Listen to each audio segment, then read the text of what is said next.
ሰይጣን የሚጸልይን ሰው ፈርቶ አያውቅም፣ አይፈራም። ሰይጣን የሚፈራው ሰው የሚጸልይን ሰው ሳይሆን አይቶ የሚጸልይን ሰው። ፕሬየራችሁ ይኸውላችሁ ልቀቅ፣ ገንጥል፣ ውጋ ምናምን አይደለም። ውጋ ገንጥል የምትለው የሚገነጠል ነገር ካየ አንተ ዝም ብለህ ነው ጥይትን እየተኮስክ ያለው። ጦርነት ቀጠና ውስጥ የተመሸገን ምሽጉን ካላገኘ አትመታም። ለዛ እኮ ነው መጽሐፍ ቅዱስ ምሽግን ለማፍረስ የጦር ዕቃችን ብርቱ ነው የሚለው። ምሽግ ካላወቅ ዝም ብለህ ስለተኮስክና ጥይት እጅ ላይ ስላለ አትገልም። መሳሪያ የያዘ ሰው የፈለገ ቢንጎራደድ እንዴት እንደሚተኮስ ካላወቀ እንዴት እንትን ሎኬሽን ስታውቁ ነው እውነተኛ ዴሊቨራንስ ላይ እንትን የምታረጉ። ለዛ ነው እዩና ጸልዩ እምላችሁ። ነገሩን አስተውሉት። መጀመሪያ ለመቀጥቀጥ አትቸኩሉ። መጽሐፍ ቅዱስ ትጉና ጸልዩ የሚለው እንግሊዝኛ ዎች ኤንድ ፕሬይ ነው የሚለው። ዎች ኤንድ ፕሬይ ማለት እዩና ጸልዩ ነው። ስለ እምነት ሲወራ እምነት ይላል ተስፋ ስለምናደርገው ነገር የሚያስረዳ ይላል። ተስፋ ያደረጋችሁን ነገር ሰብስታንስ እንዲሆን ያደርግላችኋል። ምን እምነት ያለው ተስፋ ለተደረገ ነገር ነው ማለት ነው። ተስፋ ደግሞ ያለው ባላችሁ እውቀት ነው። ነፃ መውጣት ከአጋንንት ስራት ጋር ብቻ ካያያዛችሁት ከአጋንንት ስራት የሚያወጣችሁ ሌላ ምንም ነገር የለም። ለዛ ነው መጽሐፍ ቅዱስ እንግዲህ ልጁ ይላል ጌታ ኢየሱስ እሱ ነፃ ቢያወጣችሁ በእውነት አርነት ትወጣላችሁ ይላል። ያ ማለት የእሱ ነፃ ማውጣት ነገሮቹ እንዲደጋገሙ አድርጎ ሳይሆን ቶታል ዴሊቨራንስ ነው የሚሰጣችሁ። ክራይስት ዴሊቨር ካደረጋችሁ ፍሪደም ነው የምታገኙ። ብዙ ጊዜ የሰው አንደርስታንዲንግ ነው እንጂ ጌታ ጉብኝት በህይወቱ ያመጣለት ሰው የእግዚአብሔር እጅ መለኮታዊ ጣልቃ ገብነት በህይወቱ የሚበዛለት ሰው እግዚአብሔር አንዱን የህይወቱን ክፍል ብቻ አይደለም ነክቶ የሚያልፈው። የጌታ እጅ ሲመጣ ሌሎች ነገሮቻችሁንም አድሬስ ያደርጋል። እውነተኛ የእግዚአብሔር እጅ ሲመጣ በተቸገራችሁበት ነገር እናንተን መፍትሄ ያደርጋችኋል። ሰው ብዙ ጊዜ በረከት ሲባል ጭንቅላት ውስጥ የሚያስበው ገንዘብን ብቻ። ገንዘብ አንዱ ትንሹ ፓርት እንጂ በረከት ውስጥ ፓኬጅ ነው ያለው። በነገር ሁሉ መከናወን ከገንዘብ ብቻ አይገናኝ። በአገልግሎት፣ በስራ፣ በሁሉ ፍሬያማነትን ነው የሚናገረው። በረከት ሲመጣ በረከታችሁን የእናንተን ትንሹን ነገር የሚሰልበውን ነው የሚመጣላቸው። እንዴት ሆኖ ነው የሚበዛው? ከየት ነው የሚመጣው? አካውንታችን ላይ ከየት ገባ? ፋይናንሳችን እንትን ሆነ ምናምን። ሰው ከየት ነኛ አጭበርባሪ ይላል። ለምን ሰላቢ ሲሰልባ አጭበርባሪ አትል? የእናንተን ጥቂት ነገር የሚሰልብ መንፈስ እንዳለ ሁሉ የእናንተን ጥቂት ነገር የሚያበዛ የእግዚአብሔር እጅ አለ።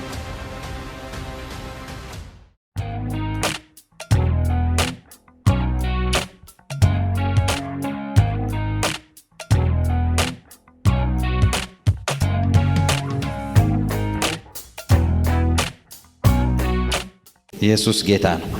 ክብር ለእግዚአብሔር ይሁን። መጽሐፍ ቅዱሳችሁን ከያዛችሁ ዮሐንስ ወንጌል ምዕራፍ 8 ቁጥር 36 ታወጡልኛላችሁ። ዛሬም ማስተምራችሁ ከአጋንንት እስራት ነፃ መውጣት ስለሚል ነው። ከተለያዩ አይነት እስራቶች ነፃ የሚያወጣ እግዚአብሔር እጅ ያገኛቸዋል።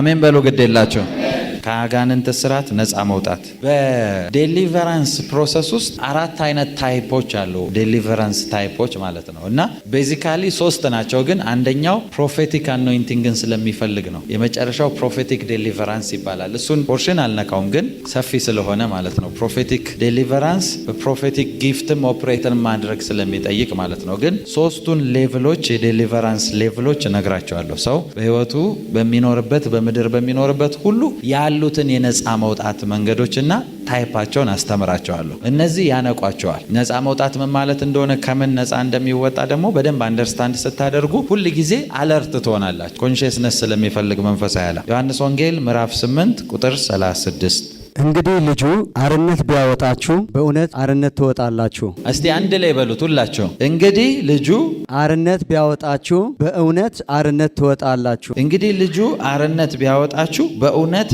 አርነት ትወጣላችሁ። አርነት ማለት ነፃ መውጣት ማለት ነው። ስለዚህ ልጁ ነፃ ቢያወጣችሁ በእውነት ነፃ ትወጣላችሁ። ልጁ ነፃ ቢያወጣችሁ ተብሎ የተጻፈበት ምክንያት ሌሎች የነፃ መውጣት መንገዶች አሉ። ፎልስ ቲቺንግ አይደለም ማስተምራችሁ፣ በደንብ ስሙ። ሌሎች የነፃ መውጣት መንገዶች አሉ ስላችሁ፣ ነፃ መውጣት ከአጋንንት ስራት ጋር ብቻ ካያያዛችሁት ከአጋንንት ስራት የሚያወጣችሁ ሌላ ምንም ነገር የለም። ግን አንዳንድ ጊዜ ከፋይናንሻል ስራት፣ ከሰው ስራት ነፃ የሚወጣበት መንገድ አለ። ለምሳሌ ሰዎች የሚያስፈራሩትና ሊገሉት የሚፈልግ ሰው የሚያውቀው ዘመድ ባለስልጣን ካለው በዛ ሰውዬ አስፈራርቶ ያ ሰውዬ እስካለ ድረስ ብቻ ነፃ የሆነ ሰውዬ የሄደ ጊዜ አለቀለት። አንዳንድ ደግሞ ለምሳሌ ቤት በመክፈል ችግር የተሰቃየ ሰው፣ የቤት ኪራይ ጨንቆት ያለ ሰው አንድ ያለው ሰው መጥቶ ቢከፍልለት ለ1 ወር ለ2 ወር ነፃ ይሆናል። ያ ጊዜያዊ ነፃ መውጣት ነው። ለዛ ነው መጽሐፍ ቅዱስ እንግዲህ ልጁ ይላል ጌታ ኢየሱስ እሱ ነፃ ቢያወጣችሁ በእውነት አርነት ትወጣላችሁ ይላል። ያ ማለት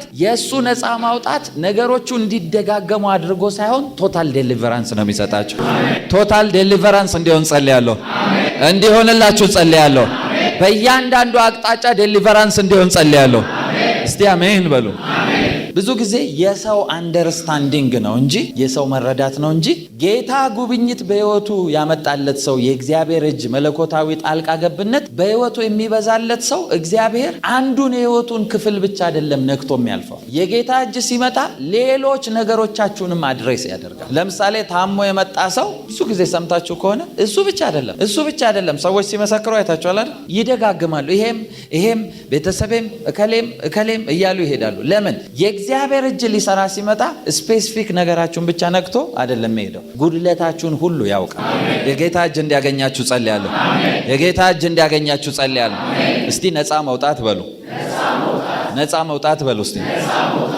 እንግዲህ ልጁ አርነት ቢያወጣችሁ በእውነት ነፃ ትወጣላችሁ። ክራይስት ዴሊቨር ካደረጋችሁ ፍሪደም ነው የምታገኙት። እውነተኛ በረከት ብዬ እኔ የማውቀው የምቀበለው እግዚአብሔር በእኔ አገልግሎት ውስጥ ለሰዎች እንዲያደርገው የምፈልገው ብዙ ጊዜ አሁን ሰዎች በቤት ስላነሳው በዛ ምሳሌ ልስጣቸው። በጣም ተቸግረው ይመጣሉ። መክፈል አቃተኝ፣ እንዲሆንኩኝ፣ እንደዛ ሆንኩኝ፣ ብዙ ጭንቀት ውስጥ ነው ያሉት፣ እንዲህ ማድረግ አቃተኝ። የጌታ እጅ ለእንደዛ አይነት ሰዎች ሲመጣ ካሉበት ነገር ብቻ አይደለም የሚያስወጣቸው፣ ወይ ደግሞ ቤት ሰጥቷቸው እረፍት ውስጥ ገብተው በቃ ይኸው ጌታ አሳረፈኝ። ሰው ነው እንደዛ ብሎ የሚጨርሰው እንጂ የጌታ እጅ ሲመጣ ከዛ ነገር እንዲያወጣችሁ ብቻ ሳይሆን እናንተ በተቸገራችሁበት በዛ ነገር መፍትሄ ሊያረጋችሁ ነው የሚፈልገው።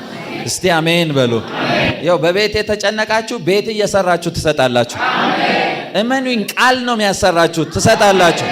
ይሆንላችኋል በኢየሱስም፣ ይሆንላችኋል በኢየሱስም። እውነተኛ የእግዚአብሔር እጅ ሲመጣ በተቸገራችሁበት ነገር እናንተን መፍትሄ ያደርጋችኋል። መፍትሄ እንድትሆኑ ጸልያለሁ። መፍትሄ ከእናንተ እንዲወጣ ጸልያለሁ። መፍትሄ ከእናንተ እንዲወጣ ጸልያለሁ። እስቲ አሜን በሉ። መልካም ነገር አይወጣበትም ከተባለ ከእናንተ መንደር መልካም ነገር እንዲወጣ ጸልያለሁ። በኢየሱስ ስም ጸልያለሁ። በኢየሱስ ስም ጸልያለሁ። ሰዎች እኮ የተገረሙት ከናዝሬት መልካም ሊወጣ ይችላል? ይሄ ትንግርት ነው። ለምን? ሌላ ስም ነው ያለው። መጥፎ ስም ካለበት መንደር በረከት ይወጣል። ችግር ካለበት መንደር በረከት ይወጣል። እግዚአብሔር በእናንተ ታሪኮችን ይቀይራል። እስቲ አሜን በሉ።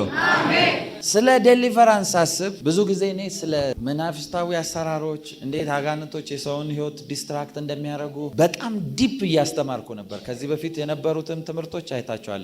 7ቱ ክፉ መናፍስቶች ብዬ የአጋንንት ስርዓት፣ ሌሎች ብዙ አይነት ስፒሪቹዋል እንትኖችን ለሰዎች ጌታ ያስረዳኝን እያስተማርኩ ነው ያለሁት። ብዙ ሰው ነፃ ወጥቷል። እንደውም አንድ ማስታውሰው የቤተ ክርስቲያን ዕቃ ስጦታ ከሰጡኝ ሰዎች መካከል ሙስሊሞች ናቸው። ስለ 7ቱ ክፉ መናፍስቶች ያስተማርኩትን ሰምተው ነው ፋሚሊያችን ውስጥ ያለ ሚስጥር ነገርከና ትምህርት አይቶ ነው ዴሊቨርድ የሆኑት። ስለ መናፍስታዊ እንትን ሳስተምር ሰው ኮንፊውስድ ይሆናል። እንዴ ይሄ ልጅ ከየት ሰማ? ይሄን ግዴታ ይሄን ለማወቅ እኔ አጋንንት ልምምድ ውስጥ መግባት አይጠበቅም።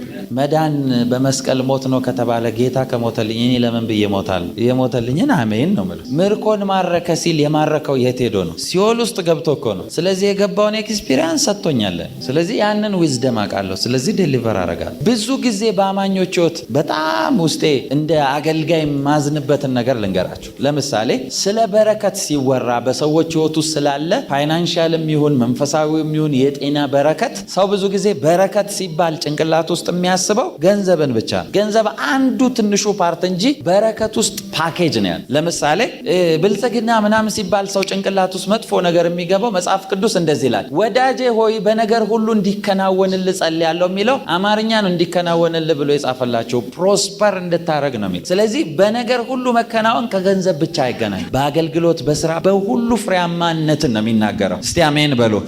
ፍሬያማ እንድትሆኑ ጸልያለሁ። ፍሬያማ እንድትሆኑ ጸልያለሁ። በኢየሱስም እንድትሆኑ ጸልያለሁ። እና እንደ አማኝ ውስጤ በጣም የሚናደድበት ነገር ሰዎች ኮንሽስ አይደሉም። ብለሲንግን ሲያስቡ ወይ የእነሱን ነገር ሲያስቡ ኮንሽስ አይደሉም። ለምሳሌ የበረከት ቃል ሲታወጅባችሁ ያላችሁን ጥቂት ነገር ማብዛት ይችላል። እዚህ ጋር የሚነገርባችሁ ቃል ይኸው እንደዚህ ሆነ፣ እንደዚህ በዛ፣ እንደዚህ ሆነ። ትላንትና ዙም ላይ እንኳን ሰምታችኋል አይደል? አረ ዝም ብሎ ነው የሚበዛው፣ ስራ አልቀየረም፣ ኢቨን ሰዓት ቀንሶ ነው የሚሰራው። ይኸው መኪና ገዛ፣ እንትን ሆነ፣ በዛው ደሞዝ። በረከት ሲከፈት እንደዚህ ነው። ኢቨን የባንክ ዕዳ ቀነሰላቸው። ከፍለን አይደለም ቀነሱት። ለምን እንደሆነ አናውቅም። ሰምታችኋል አይደል? በረከት ሲመጣ በረከታችሁን የእናንተን ትንሹን ነገር የሚሰልበውን ነው የሚመጣላቸው። እስቲ አሜን በሉ። በረከትን እጠራባቸዋለሁ። በረከትን እጠራባቸዋለሁ። ጥያቄ ልጠይቃችሁ፣ እንዴት ሆኖ ነው የሚበዛው? ከየት ነው የሚመጣው? አካውንታችን ላይ ከየት ገባ? ፋይናንሳችን እንትን ሆነ ምናምን። ሰው ከየት ነኛ አጭበርባሪ ይላል። ለምን ሰላቢ ሲሰልባ አጭበርባሪ አትልም? እኔ ጸልያ ቃለሁ ለብዙ ሰዎች። አንድ እናት እኔ ማረሰው ልጇ ታሞ ነው የመጣችው እዚህ። ዱቄት 50 ኪሎ አስፈጭታ 4 ፋሚሊ እኮ ነው ከእሷ ጋር 5 ማለት ነው። በሳምንት ውስጥ ያልቃል ዱቄቱ። 50 ኪሎ በምን ተአምር ነው በሳምንት የሚያልቅ? ምን አርገውት? እየደፉት ነው እያጠቡበት? በምን ተአምር ሊያልቅ ይችላል? እና መንፈስ ቅዱስ ነው የገለጠልኝ። ሰላቢ መንፈስ አለ፣ ይፈጫል፣ ፏ ብሎ ይጠፋል። ሲያልቅ ነው የምታውቁት። ኧረ ስልችት ያለኝ ነገር እሱ ነው አለ። ምን እንዱ በረከት የለውም። እናቶች እንዲህ ስሉ ሰምታችኋል? ኧረ ይሄ ነገር በረከትም የለውም ይላል። በረከት የለውም በሌላ ቋንቋ የሰላቢ መንፈስ ፉት እያረጋት ነው እየመጣ። የእናንተን ጥቂት ነገር የሚሰልብ መንፈስ እንዳለ ሁሉ የእናንተን ጥቂት ነገር የሚያበዛ የእግዚአብሔር እጅ አለ። እስቲ አሜን በሉ። ከእጃችሁ የሚሰልብ የጨለማ ኃይል በኢየሱስም እንዲመታ ጸልያለሁ። የእናንተ ነገር የሚሰልብ የጨለማ ኃይል እንዲመታ ጸልያለሁ። በረከታችሁን፣ ፋይናንሳችሁን ብትን አድርጎ የሚበላ መንፈስ መታወት በኢየሱስ። እስቲ ተመታ በሉ። ተመታ በሉ። እስቲ ተመታ በሉ። እስቲ ተመታ በሉ። እስቲ ተመታ በሉ። እስቲ ሰላቢ አሰራሩ አንዳንድ ጊዜ በሰዎች ቋንቋ የሆነ ነገር ይገባቸዋል አይደል? ለምሳሌ ሰው ሊፍት ውስጥ ገብቶ ላጥ ብሎ ሊፍቱ ሲወርድ ምንድን እረ ልቤን ስልብ አደረገኝ ነው አይደል የሚለው? ልቤን ስልብ አደረገኝ ማለት ይኸው ሊፍት ውስጥ ሊፍቱ ወደ ታች ሲወርድ ነፍሳችሁ ላይ ነው ትቀር፣ እዚህ ጋር ደርሳ ትመለሳለች። ልክ እንደዛ ሳይታወቅ ላጥ አድርጎ ፏ ይሄዳል። ሰው ይለፋል፣ ይሰራል፣ ምን ይላል፣ ህይወት ውስጥ የሚለወጥ ነገር የለም። እንደዚህ አይነት መናፍስቶች እንዳሉ ሁሉ ሰላቢ እኮ የሚሰራው በምንም አይደለም፣ የሚልከው ሰው ስላለ። ከዚህ በፊት አንድ ራእይ ጌታ አሳይቶኝ ነግሬያቸዋለሁ አይደለ? አይሶ እኔ እንጅል ያየሁት መልአክ አምቴሊንጊው በጣም ትልቅ መልአክ ነው ያየሁት። እና ስሩ ስቆም ይውላችሁ። ከዛ በፊት ምን አየው መሰላችሁ? ጨለማ ዓለም ስፍራ ላይ የታሰሩ ብዙ እጅግ ቁጥራቸው ብዙ የሆነ አግሬሲቭ ስፒሪቶች አየሁ። የመጨረሻ አግሬሲቭ ነው ስላችሁ ከሰው ቁጥር ይበዛሉ። ቁጥራቸው በጣም አግሬሲቭ ናቸው። በቁጣ ነው እንትን ያሉት። ልክ በሰንሰለት እንደተያዘ ውሻ ታውቃላችሁ፣ ሊበጥስ እንደሚፈልግ እንደዛ አግሬሲቭ ናቸው። እና የመጨረሻ ደንግጬ ነው አስወጣኝ ከዚህ ሰፈር እያልኩኝ በዛ ቪዥን ውስጥ ማወራው የነበረው። እና ልክ ከዛ ነገር ውስጥ ስወጣ አንድ መልአክ ቆሞ አየሁ። ያ ኤንጅል ደግሞ ቆሞ ሆዱ እንደ ብርሃን ይከፈትና በእሱ ሆዱ ውስጥ አልፎ እጅግ ቁጥራቸው ብዙ የሆኑ ኤንጅሎች አሉ፣ በጣም ብዙ። ከዛ በኋላ ያየሁት ግራ ገባኝ። ከዛ ጌታ አንድ ነገር ተናገረኝ። አንተ እነዚህን ካላዘዝክ እነዚያንም ያዛል አለኝ። ከዛ መጽሐፍ ማገላበጥ ጀመርኩ፣ መጽሐፍ ቅዱስን። እና መጽሐፍ ቅዱስ እንደዚህ ይላል፣ የቃሉን ድምፅ የምትሰሙ መላእክቶች ይላል። ትእዛዝን ጠብቀው የሚንቀሳቀሱ ኤንጅሎች አሉ ማለት ነው። እናንተ ናቸው ማታዙት። የጨለማ ዓለም እንደሚታዘዝ የምታውቁት መጽሐፈ ኢዮብ ላይ እንደዚህ ይላል። ኢዮብ ቀኑን ሊረግም ተነሳ ካለ በኋላ ቀኑን ከተናገረ በኋላ እንደዚህ አለ። ብቻውን መናገሩ ምንም እንደማይሰራ ስለሚያውቅ እንደዚህ አለ። ቀኑን የሚረግሙትን አለና ሌዋታንን የሚቀሰቅሱት ይነሷል። ስለዚህ ሰው ነው የሚቀሰቅሰው ማለት። ሰላቢ ምን ቡዳ ድግምት እየተባለ ሲላክ የሚልክባቸው ሰው ስላለ በኢየሱስም እንዲመታ ጸልያለሁ። የትኛውም የጨለማ ኃይል ተመታ በኢየሱስም። ቀኝ እጃችሁን አንሱና በኢየሱስ ስም በሉ። የትኛውም በሉ የጨለማ ኃይል በሉ ተመታ በሉ። እስቲ ተመታ በሉ። እስቲ ተመታ በሉ። እስቲ ተመታ በሉ። እስቲ ተመታ በሉ። እስቲ ተመታ በሉ። እስቲ ተመታ በሉ። እስቲ የጨለማ ኃይል በሉ ተመታ በሉ። ተመታ በሉ። ከህይወቴ ላይ በሉ ከቤቴ ላይ በሉ ተመታ በሉ። ተመታ በሉ። በኢየሱስ ስም ተመታ። ይኸውላችሁ በደንብ ማስተዋል ያለባችሁ እንደ አማኝ ሰይጣን የሚጸልይን ሰው አይደለም የሚፈራው። ሰይጣን የሚጸልይን ሰው ፈርቶ አያውቅም፣ አይፈራም። ብዙ ጊዜ አሁን የሚጸልይ ሰው ይፈራል። ምን አይነት ሰው ነው ያ ሰው የሚለውን ማወቅ አለባችሁ። ሰይጣን ዝም ብላችሁ ስለጸልያችሁ አይደለም የሚፈራል። ሰይጣን የሚፈራው ሰው የሚጸልይን ሰው ሳይሆን አይቶ የሚጸልይን ሰው። ለጸሎት ስትቀመጡ በዘፈቀደ ዝም ብላችሁ ነው አሳደ በለው በቃ በዚህም በለው በዛም በለው አሳደ መታ። ምንድነው ጥይት አለ አይደል? ቆመ ጠብቀኝ የሚባል ምንድነው? የሆነች እንትን አለች እንጨት ደግሞ እንደዚህ ከርፍ ስትወረወር ዞራ ዞራ ወደ ላካት ትመጣለች። አይታችኋታል? እንዲህ ተሽከርክራ ምትመጣ ልክ እንደዛ ነው። እኔ ድሮ ቆመ ጠብቀኝ የሚባለው ሽጉጥ እስካሁንም አላውቅም፣ ግን ስሰማ ኢማጂን እያረኩ ስለሆነ የምሰማው ሲተኮስ ባለበት ይመታል ስለሚሉኝ ሰውየው በዚህም ሲሄድ በዚህ እየሄደ እንደዚህ እየሄደ የሚመታ ነበር የሚመስለኝ። የሆነ በዚህ ሲገባ እየተከተለው በዛ በቃ ባለበት ይመታዋል ብዬ ነበር ማስበው። አሁን ሚሳኤል ነው እንደዛ ያለው በገባበት የሚመታ። የአብዛኛው ክርስቲያን ህይወት እንደዛ ነው። ጸሎት ላይም በቃ በዚህ ጋር እንሞክር እስቲ ቆይ በዚህኛው እንደዚህ በዚህ በቃ ባገኘው በዘፈቀደ ነው። እንደዛ አይደለም ፕሬየር። ነገሮቻችሁንም ስታስለቅቁ አይታችሁ ጀምሩ ነገራችሁን። መጽሐፍ ቅዱስ ትጉና ጸልዩ የሚለው እንግሊዝኛ ዎች ኤንድ ፕሬይ ነው የሚለው። ዎች ኤንድ ፕሬይ ማለት እዩና ጸልዩን። ስለ እምነት ሲወራ እምነት ይላል ተስፋ ስለምናደርገው ነገር የሚያስረዳ ይላል። ተስፋ ያደረጋችሁን ነገር ሰብስታንስ እንዲሆን ያደርግላችኋል። ምን እምነት ያለው ተስፋ ለተደረገ ነገር ነው ማለት። ተስፋ ደግሞ ያለው ባላችሁ እውቀት ነው። ለምሳሌ እከሌ ይመጣል ካልተባላችሁ ትጠባበቃላችሁ እንዴ? እንደሚመጣ ሳታቅ እንዴት ነው ተስፋ የሚኖር ይመጣል የምትለው? ፕሬየርም እንደዛ ነው፣ ፕሮቶኮል ነው። የሆነ ነገር እንደሚጎትትላችሁ አውቃችሁ ፕሬየራችሁ ይላችሁ ልቀቅ፣ ገንጥል፣ ውጋ ምናምን አይደለም። ፕሬየር እሱ ብቻ አይደለም። ውጋ ገንጥል የምትለው የሚገነጠል ነገር ካየ አንተ ዝም ብለህ ነው ጥይትን እየተኮስክ ያለው። ጦርነት ቀጠና ውስጥ የተመሸገን ምሽጉን ካላገኘ አትመታም። ለዛ እኮ ነው መጽሐፍ ቅዱስ ምሽግን ለማፍረስ የጦር ዕቃችን ብርቱ ነው የሚለው። ምሽግ ካላወቅ ዝም ብለህ ስለተኮስክና ጥይት እጅ ላይ ስላለ አትገልም። መሳሪያ የያዘ ሰው የፈለገ ቢንጎራደድ እንዴት እንደሚተኮስ ካላወቀ እንዴት እንትን ይላል። ሎኬሽን ስታውቁ ነው እውነተኛ ዴሊቨራንስ ላይ እንትን የምታረጉት። ነፃ መውጣት በሉ እስቲ፣ ነፃ መውጣት በሉ።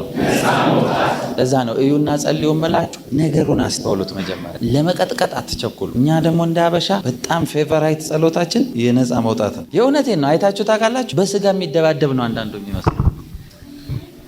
ነፃ ልናወጣ ነው ይዘጋጃሉላ። ጥሩ ነው እኮ ፊዚካል አክሽኑ ኢንስፓየርድ መሆኑ፣ ግን የምትመቱትን አጋንንት ወቁት መጀመሪያ። የቱ ጋ ነው የምትመታው? የት ጋ ነው ያለው? በሕይወታችሁ የተከፈተ የትኛውም የጠላት እጅ ሁሉ እንዲመታ ጸልያለሁ። በእናንተ ነገር ላይ የተዘረጋ የጠላት እጅ ይመታ በኢየሱስም። ነፃ እንድትሆኑ ጸልያለሁ። ነፃ እንድትሆኑ ጸልያለሁ። ነፃ እንድትሆኑ ጸልያለሁ። ነፃ እንድትሆኑ ጸልያለሁ። ቀኝ እጆቻችሁን ከፍ አድርጉና በኢየሱስ ስም በሉ። ሕይወቴ፣ ቤቴ፣ ፋይናንሴ፣ ነገሬ ሁሉ ነፃ ወጣ በሉ። ቀኝ እጃችሁን አድርጉ ግንባራችሁ ላይ በጌታ በኢየሱስ ስም በሉ። በአይምሮዬ ላይ በሉ። በእኔ ዙሪያ የሚላክ በሉ የጨለማ ፍላጻ አሁን ተሰበረ በሉ። ተሰበረ በሉ እስቲ። በኢየሱስ ስም ተሰበረ። እስቲ አሜን በሉ።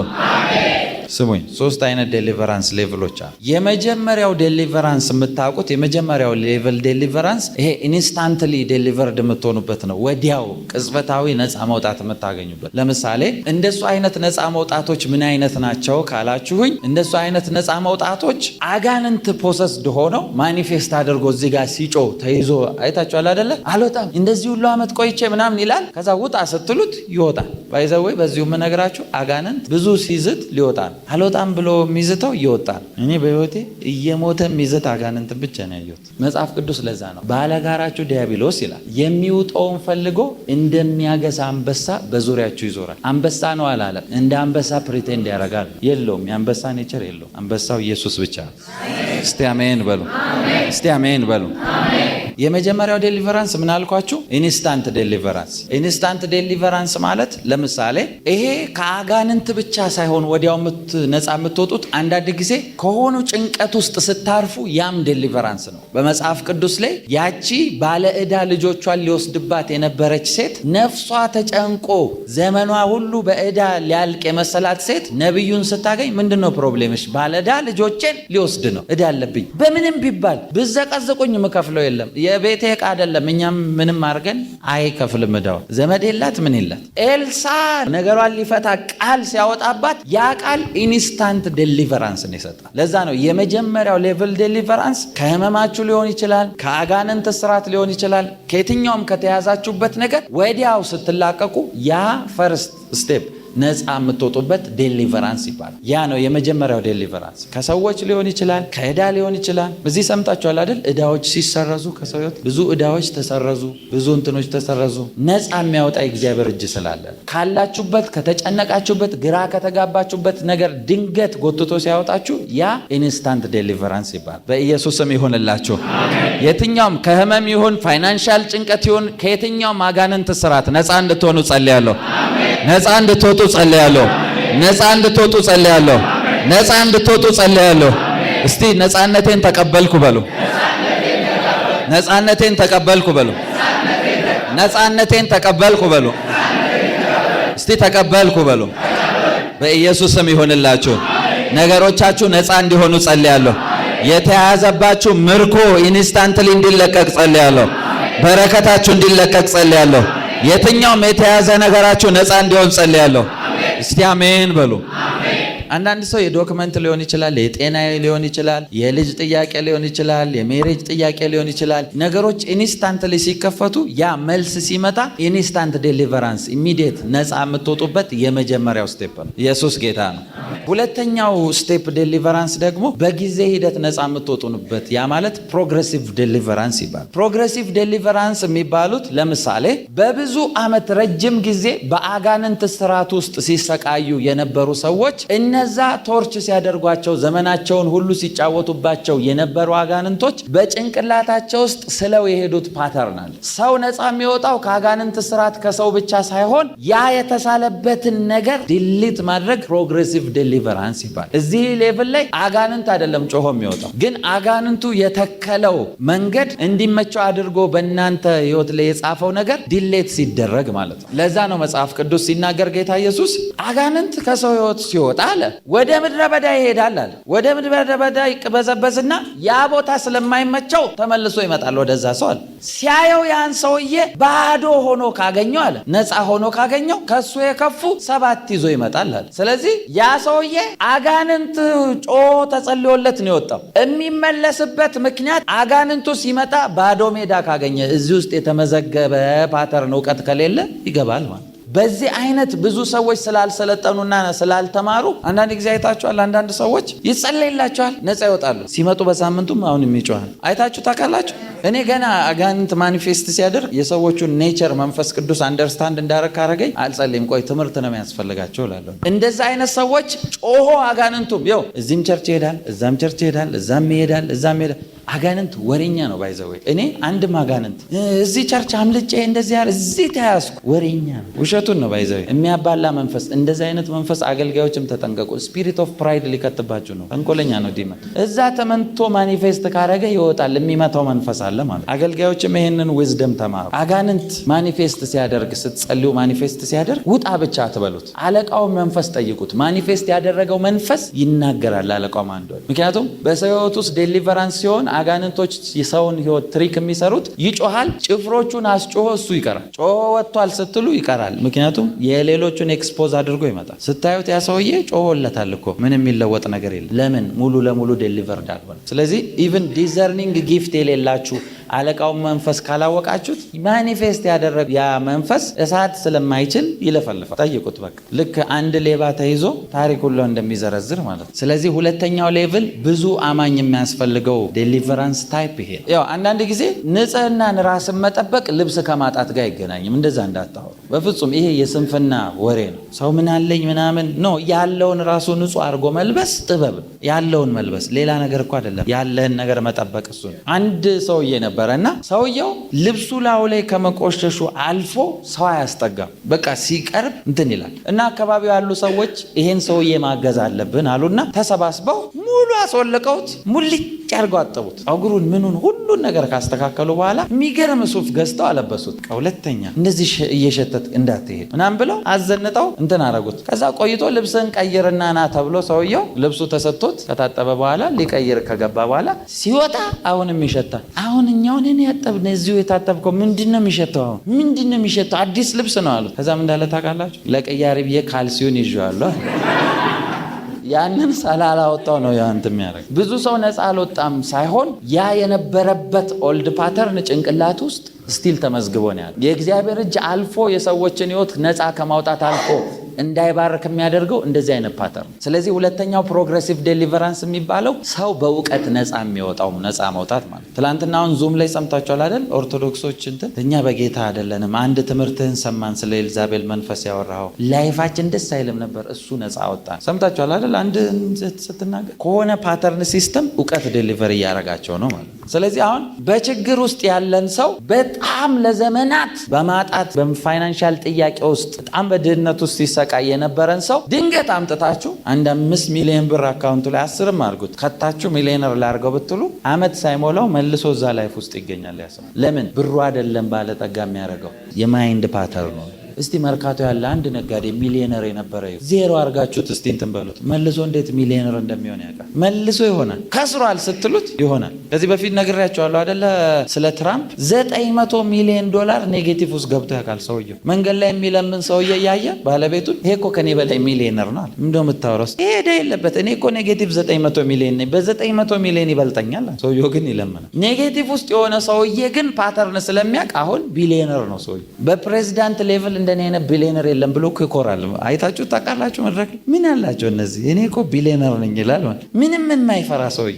ለዛ እኮ ነው መጽሐፍ ቅዱስ እኮ ቃሉን አይስትም። ለባለጠጋ ሀብቱ እንደ ጸናች ከተማ ናት ይላል። ሌላው የሚገርመኝ መጽሐፍ ቅዱስ ባለጠጋ በድፍረት ይናገራል ይላል። ድሃ ግን እየለመነ በትህትና ይናገራል ይላል። ሰውየው ማንሁን ምንሁን ችግር የለበትም፣ ዝም ብሎ ነው የሚያወራው። ተሳሳትክ። ጋዜጠኞች ሲጠይቁት ከየት ሚዲያ ነው የመጣችሁት? ትልቅ ሚዲያ ቢቢሲ። ፌክ ወሬኛ ፌክ ሚዲያ ነው ይሄ። ምንድነው? በድፍረት ምንም ሊያደርጉት አይችሉም። ሰውየው የሚፈሩ የነበሩ ሰዎች ይፈሩታል። ፓተርን ይባላል። ስለዚህ አማኝ ሁሉ የሚያስፈልገው ትልቁ ይሄ እዚህ ላይ እንደውም ጫን ብለን ትንሽ 4-5 ሰዓት መቆየት አለብን። እረፍት ብሬክ የምንወስድበት ቻፕተር ነው። አማኝ ነፃ መውጣት ያለበት ከእንደዚህ አይነት ነው። ፕሮግሬሲቭ ዴሊቨራንስ በእውቀት ራሱን ማሳደግ መገንባት አለበት። ሰው እኮ እንደዚህ አይቻልም እንደዚህ የለም እየተባለ መጥቶ ሳይሆን እንዴ ይቻላል እንዴ እንዳይቀበል ዘመኑን ሙሉ ያን ሁሉ ዓመት ያሰቃየው አይቻልም የሚለው የሆነ የተመዘገበ እውቀት ፋሚሊ ውስጥ አጋንንት እየሰራ ከሆነ ነፃ ይወጣል። ነፃ ወጥቶ ሰውየው እኮ በሰላም ሀገር ቤተክርስቲያን እየተመላለሰ እግዚአብሔርን ቃል እየሰማ እየተባረከ እኮ ነው። እንደዚህ ያደርግልሃል ስትሉት ደግሞ አይ ከኛ ቤተሰብ እየወጣ የለም እንደዚህ እኛ በዘራችንም የለም ይላል። ምን በዘራቸው የተባረከ የለም። ለምዶት ስላደገ ከዛ ውጭ የለም። ልክ እንደምን መሰላችሁ? ክፍለ ሀገር ላይ ጋሪዎች አይታችሁ እስቲ ጋሪ አይቶ የሚያል አጋንንት ሰውየው ላይ የለም፣ ግን እንደ ፈረስ ጋሪ እንዳይደነብር ተብሎ እንደዚህ እንደሚደረገው ታውቃላችሁ አይደል? ከጎን እንዳያስደነብረው እኮ ነው ፊት ብቻ እያየ እንዴ እንዳያይ በዚህ ይከልላል። በኢየሱስም ነፃ እንድትወጡ ጸልያለሁ። ለዛ ነው እዚህ ስፍራ ላይ ነው ህዝቤ እውቀት ከማጣቱ የተነሳ ጠፍቷል ይላል። ስለ አምላኩ አያቅ፣ ስለተባለለት በረከት አክሰስ ማድረግ ስለሚችለው ነገር አያቅ። ነፃ እንድትሆኑ ጸልያለሁ። የዘመናት ጥያቄ እንዲመለስ ጸልያለሁ። እንዲመለስ ጸልያለሁ። እንዲመለስ ጸልያለሁ። እንዲመለስ ጸልያለሁ። ነፃነታችሁ እንድትቀበሉ ጸልያለሁ። ነፃነት እንዲሆን ጸልያለሁ። ነፃ መውጣት እንዲሆን ጸልያለሁ። እመኑኝ፣ እግዚአብሔር ምስክሬ ነው። ከእናንተ ፋሚሊ የተባረከ ከሌለ የመጀመሪያ በረከት ከፋች ትሆናላችሁ። የተባረከ ባለጠጋ ከሌለ እናንተ የመጀመሪያ ትሆናላችሁ። ደጆች በኃይል ይከፈቱላቸዋል። ብዙ ሰዎች አሉ እዚህ ውስጥ መንፈስ ቅዱስ ይናገረኛል። የሆነ የፋሚሊን ሳይክል ሲስተም ብሬክ አድርገው የሚወጡ ሰዎች፣ በቤተሰብ አዲስ ነገር የሚጀምሩ ሰዎች አሉ። እናንተ እንድትሆኑ ጸልያለሁ። እናንተ እንድትሆኑ ጸልያለሁ። እናንተ እንድትሆኑ ጸልያለሁ። አዲስ በር እግዚአብሔር በእናንተ ይከፍታል። አዲስ በር በእናንተ ይከፍታል። እስቲ አዲስ በር በእኔ ይከፍታል በሉ። አዲስ በር በእኔ ይከፍታል በሉ። በኢየሱስም ይሁንላችሁ። ቁጭ በሉ። ጌታ ይባርካችሁ። ሶስተኛው ዴሊቨራንስ ይሄ ላይፍ ታይም የሚባል ማለት እድሜ ዘመናችሁን ሁሉ የምታረጉት ዴሊቨራንስ ነው። ለምን ካላችሁ፣ እንዴት እድሜ ዘመን ሁሉ የሚደረግ ነገር አለ እንዴ ካላችሁኝ፣ ክርስቲያን አማኝ ስትሆኑ አዎ። ምክንያቱም መጽሐፍ ቅዱስ ምን ይላል? በመጽሐፍ ቅዱስ የተጠቀሰው ነው። ውጊያችን ከደምና ከስጋ ጋር አይደለም፣ መንፈሳዊ ዓለም ላይ በሚሰሩ ከክፋት ሰራዊቶች ጋር ነው፣ አለቆች ጋር ነው ይላችኋል አይደል? ስለዚህ ኤቭሪ ታይም ለምሳሌ በዚህ ውስጥ ላስረዳችሁ። ዓመታት ሲቀየሩ፣ ወራት ሲቀየሩ፣ ለምሳሌ እንደ ቤተ ክርስቲያን ወር አዲስ ወር ሲመጣ ወሩ ላይ አዋጅ እናገራሉ አይደል? እንደዚህ ይሆናል እላችኋለሁ አይደል? ወሩ ሲመጣ ሲዝን ሲቀየር ሲዝኑ ይዞት የሚመጣው ነገር አለ። ለዛ ነው ጌታ ኢየሱስ አትጨነቁ አትጨነቁ ካለ በኋላ ለቀኑ ክፋቱ ይበቃዋል ነው የሚለው። ስለዚህ ቀን ሲመጣ ይዞት የሚመጣው ክፋት አለ ማለት ነው። ስለዚህ ቀኑን ነው ዴሊቨር የምታደርጉት፣ ሲዝኑን ነው ዴሊቨር የምታደርጉት። ይሄ ደግሞ በኑሮ ሂደት የምትገቡበት ስለሆነ ስትደርሱበት ነው እያስለቀቃችሁ የምትሄዱት። በጦርነት ሂደት ውስጥ አይታችሁ ከሆነ ጦርነት ውስጥ የሚዋጉ ሰዎች እያስፈገፈጉ እየገደሉ አይደለ ዳርቻ እያሰፉ የሚሄዱት በዛ ነው። ለምሳሌ በእስራኤልና በፍልስጤም ጦርነት ላይ ትንሽዬ ነበር አይደለ የፍልስጤም የጋዛ ምናምንት ናቸው። አሁን እየሰፉ ሄደው ሌላ ድንበር ላይ ገብተው ሁላ ኬላ ሰርተዋል እስራኤላዊ።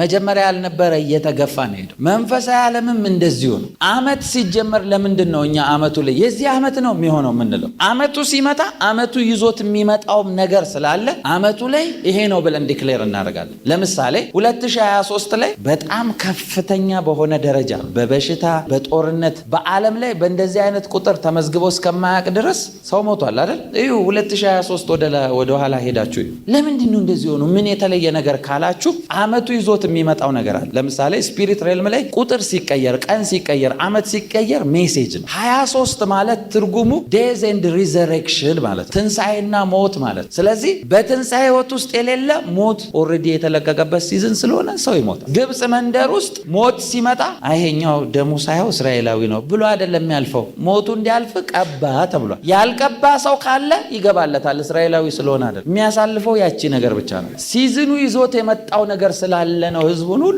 የጨረሰው። ለዛ ነው ቀን ሲመጣ አመት ሲመጣ ዘመናት ሲቀያየሩ እንደዚህ ይሆናል ምን። ስለዚህ እንደ አማኝ የላይፍ ታይም ውጊያችሁ የሚባለው ሲዝን ሲቀየር የምታስነጥቁበት፣ በረከት ሲመጣ በሆነ እንትን ተናጥቃችሁ የምትወስዱበት፣ አመታችሁን የምትዋጁበት። ለዛ እኮ ነው እዚህ በአጉሜ ላይ አመቱን ስንዋጅ መስከረምን ዋጀን ጥቅምትን ዋጀን እያለን ስንጸልይ አጉሜ ድረስ አልፈን የምንዋጀው በመንፈሳዊ ዓለም ያልኖራችሁበትን ቀን ሄዳችሁ መዋጀት ስለምትችሉ። ይሄ ነው ዴሊቨራንስ ላይፍ ታይም ያልኳችሁ ማለት ነው። በሄዳችሁበት ሁሉ ነፃ እያወጣችሁ የምትሄዱ። በጌታ በኢየሱስ ስም ጸልያለሁ። በዚህ ኃይል የእግዚአብሔር እጅ አሸናፊ እንዲያረጋችሁ ጸልያለሁ። የእግዚአብሔር እጅ አሸናፊ እንዲያረጋችሁ ጸልያለሁ። የእግዚአብሔር እጅ አሸናፊ እንዲያረጋችሁ ጸልያለሁ። በጌታ በኢየሱስ ስም አሸናፊ እንዲያረጋችሁ ጸልያለሁ። አሸናፊ እንዲያረጋችሁ ጸልያለሁ። መንፈሳዊ አቅማችሁ ኃይላችሁ እንዲጨምር ጸልያለሁ። እስቲ አሜን በሉ። ፕሮፌቲክ አገልግሎት በጣም ይጠላል አይደል? በጣም ይነቀፋል፣ ይጠላል። በጣም ስድብ ያለበት አገልግሎት ቢኖር ፕሮፌቲክ አገልግሎት ነው። እና ጌታ ለምንድን ነው ይህን ያህል ፕሮፌሲን አይወዱም? ሚስጥርን መግለጥ አይወዱም? ምንድን ነው በየጌታን እየጠየቅኩ ነበር። ስሙኝ፣ የአጋንንት ኃይሉ ያለው መሰወሩ ውስጥ። የትኛውም አጋንንት ፊት ለፊት እየተጋፈጠ መጥቶ አይጣለም። መሰወሩ ውስጥ ነው ፓወር ያለው እንጂ ቢገለጥ እንደምትመቱት ያውቃል። ስለዚህ በእያንዳንዱ አቅጣጫ የሚሰራው ተሰውሮ ነው። ሰላማዊ ያላችሁት ሰው ጋር ተሰውሮ አብረዋል። የሆነ ቦታ ሲገባ ይገለጥና ያበላሻል። ከዛ ተደብቆ አጅሬ ቁጭ ይላል። ልክ ቸርች ሲመጣ ይገለጣል። ተደብቄ ተያዝኩ ይላል። 10 ምናምን ዓመት ስንት ዓመት አያውቁትም ሰዎቹ፣ ይለፋሉ። ለዓመታት ተደብቆ ይሰራል አጅሬ። ፓወሩ ያለው መደበቅ ውስጥ ነው፣ መሰወር ውስጥ ነው ያለው። ነቢያት አገልግሎትን እንዲጠላ የሚያደርገው ይሄው የሚሰወር አጋንንት ነው። ለምን ካላችሁ የነቢያት ዋናው አገልግሎት የተደበቀን ማውጣት ነው። ስለዚህ ከተደበቀበት የሚያወጡት እነሱ እንደሆነ እኛ እንደሆነን ስለሚያውቅ አታክ ያደርጋል። በኢየሱስም አይኖቻችሁ እንዲከፈቱ ጸልያለሁ። ሚስጥር እንዲገለጥላችሁ ጸልያለሁ። በኢየሱስም አይኖቻችሁ እንዲከፈቱ ጸልያለሁ። መንፈሳዊ አይኖቻችሁ እንዲከፈቱ ጸልያለሁ። ሚስጥራት እንዲበሩላችሁ ጸልያለሁ። በጌታ በኢየሱስ ስም ጸልያለሁ። እስቲ አሜን በሉ። የመንፈሳዊ ኃይላችሁ እንዲጨምር ጸልያለሁ። አቅማችሁ እንዲጨምር ጸልያለሁ። በጌታ በኢየሱስ ስም ባረኳችሁ። በጌታ በኢየሱስ ስም ባረኳችሁ። ኢት ኢዝ ዳን ፎር ዩ። አጨብጭቡ ለጌታ ክብር።